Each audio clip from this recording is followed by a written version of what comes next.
তো হ্যালো বন্ধুরা, good morning. তো আমাদের মিনি ব্লগের পার্ট 2 চলে আসছে। সকাল সকাল উঠে আমি ব্রাশ করে নিচ্ছি অ্যান্ড আমাদের এখানে খুব হাওয়া দিচ্ছিল, ঠান্ডা ঠান্ডা। তো আমি তাই জন্য ছাদে চলে যাচ্ছি। দেখছেন আমি ছাদে চলে যাচ্ছি, খুব হাওয়া দিচ্ছিল আর ছাদে গিয়ে এই হাওয়ার ভিউ নিচ্ছিলাম আর এই সবুজ প্রকৃতির আমি ভিউটা নিচ্ছিলাম। খুব সুন্দর লাগছে, তাই না? হ্যাঁ দেখো, তারপর আমি ব্রাশ করতে করতে এই হাওয়া, এই সবুজ প্রকৃতিক মজা নিচ্ছিলাম। আর তারপরে দেখতেই পাচ্ছ এত হাওয়া। আর তারপরে আমি ব্রাশ করে মুখ টুক ধুয়ে নিচে চলে গেলাম। আর আমার একটু দোকান যাওয়ার ছিল, তাই জন্য আমি একটু রেডি হয়ে আমাদের বাড়ির জন্য একটু কলার পাতার প্রয়োজন ছিল, তাই আমি কলার পাতা আনতে গিয়েছিলাম। আর তারপরে আমি দোকান চলে যাই।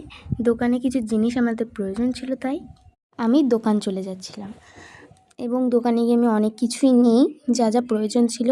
আর ঠাকুরের জন্যে একটু মিষ্টি নিয়ে আমি বাড়ি চলে আসি। আর এরকম ভিডিও পাওয়ার জন্য আমাদেরকে সাবস্ক্রাইব করে রাখো। বাই। পরে